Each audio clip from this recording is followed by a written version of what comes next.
बात करने के लिए जो खास मेहमान हमारे साथ चर्चा में शामिल हो रहे हैं उनका तारुफ आपसे कराना चाहेंगे। निरंजन पोद्दार साहब हैं, पॉलिटिकल एनालिस्ट हमारे साथ, शिवाजी सरकार साहब सीनियर जर्नलिस्ट, विजय कौशिक साहब कांग्रेस लीडर हैं, अरविंद सिंह साहब बीजेपी लीडर हैं हमारे साथ। आप तमाम लोगों का इस्तकबाल है सलाम टीवी में। निरंजन पोद्दार साहब,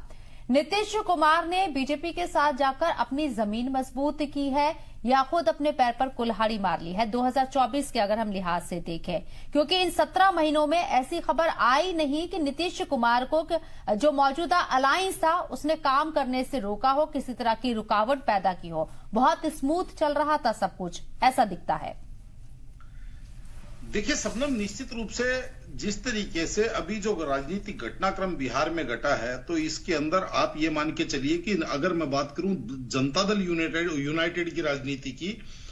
तो कहीं ना कहीं नीतीश कुमार ने अपनी राजनीति को सबल बनाने के लिए ये कदम उठाया है। उसका कारण ये है कि अगर इंडिया गठबंधन के अंदर नीतीश कुमार जी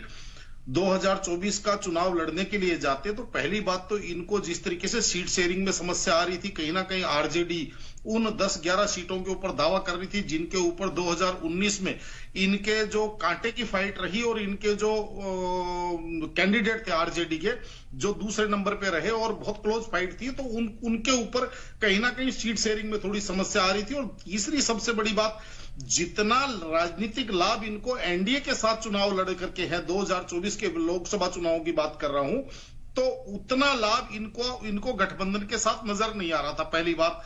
दूसरी बात, जब ये नीतीश कुमार जी भारतीय जनता पार्टी छोड़ करके 2022 के अंदर दोबारा से आरजेडी की तरफ गए थे, उस टाइम आपने देखा होगा कि लालू प्रसाद यादव जी जेल में थे और कहीं ना कहीं आरजेडी का संचालन जो है पूर्ण रूप से तेजस्वी यादव जी के हाथ में था, जो उतने बड़े राजनीति के माहिर खिलाड़ी नहीं माने जाते हैं, यानी कि तोड़ फोड़ के बड़े बड़े शिल्पकार नहीं माने जाते। बट 79 सीटें जो आरजेडी के पास है, जो 2020 में इलेक्शन लड़ा गया तेजस्वी यादव की क़यादत में ही लड़ा गया, और एक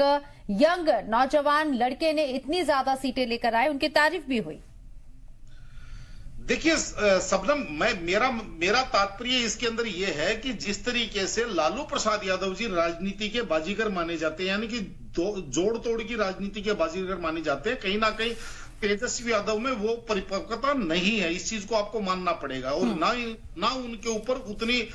उनकी नेताओं के ऊपर उतनी पकड़ है जितनी लालू प्रसाद यादव जी की है। तो मेरा कहने का तात्पर्य ये है कि जिस तरीके से अभी नीतीश कुमार जी को ये चीज लगने लग गई कि कहीं ना कहीं जो ललन सिंह थे वो आरजेडी की तरफ से बैटिंग कर रहे हैं। आपने देखा होगा दिसंबर में एक एपिसोड हुआ कि जब ललन सिंह को राष्ट्रीय अध्यक्ष से हटा करके नीतीश जी ने स्वयं पार्टी की कमान दोबारा अपने हाथ में संभाली। तो कहने का तात्पर्य वो तब से ही कुछ ऐसे महसूस कर रहे थे जब इंडिया गठबंधन के अंदर ममता बनर्जी ने खड़गे जी का नाम सुझाया और नीतीश कुमार जी को कहीं ना कहीं एक अपने आप को ठगा हुआ सा महसूस, क्योंकि जिस तरीके से इंडिया गठबंधन नीतीश कुमार जी की आप ये मान के चलिए एक देन थी, और इसके अंदर आप इसको इतना हल्के में नहीं ले सकते। हाँ। क्योंकि लेकिन नीतीश कुमार खुद ही यहाँ ढोल पीट कर इस बात की मुनादी कर रहे थे। निरंजन पोद्दार साहब, क्या आपको लगता है वाकई में नीतीश कुमार बीजेपी के साथ गए हैं तो बीजेपी को कोई फायदा पहुंचाएंगे, या बीजेपी की सहारे वो अपनी सियासी रोटियां सेकेंगे? क्योंकि अभी 2 इवेंट हमारे सामने है, 3 रियासतों के अंदर जिस तरीके से बीजेपी की हिंदी बेल्ट में सरकार बनी, और दूसरा अयोध्या में राम मंदिर का इफ्तिताह, रामलला की प्राण प्रतिष्ठा। नीतीश कुमार इसे भली भांति समझ गए, कैसे देखें? देखिए सबनम, मेरा ये मानना है, मैं इसको 2 बिंदुओं के अंदर विभाजित करता हूं। पहली बात, जिस तरीके से भारतीय जनता पार्टी की अगर हम बिहार की राजनीति की बात करें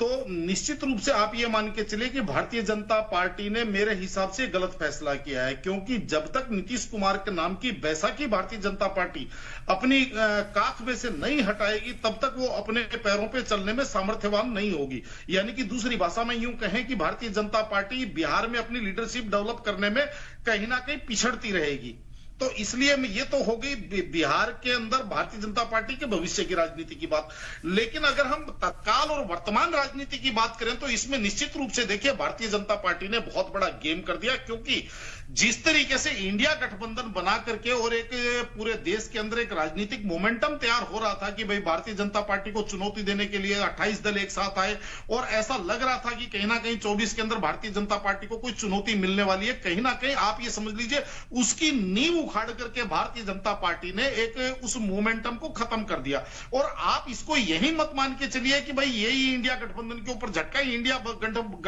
गठबंधन कहूं या विपक्ष की जो गठबंधन की जो राजनीति, उसके अंदर अभी और झटके आपको मिलने बाकी है। ये तो मेरे हिसाब से यहां से तो शुरुआत हुई है। तो कहीं जिस तरीके से 2024 के चुनाव में भारतीय जनता पार्टी को थोड़ा चुनौती का सामना करना पड़ता दिख रहा था, वहां अब इनका ऐसे लग रहा है जैसे इनका महासिंहा खोल दिए हैं 2024 के लिए। बहरहाल बहुत बहुत शुक्रिया आप लोगों का इस चर्चा में शामिल होने के लिए।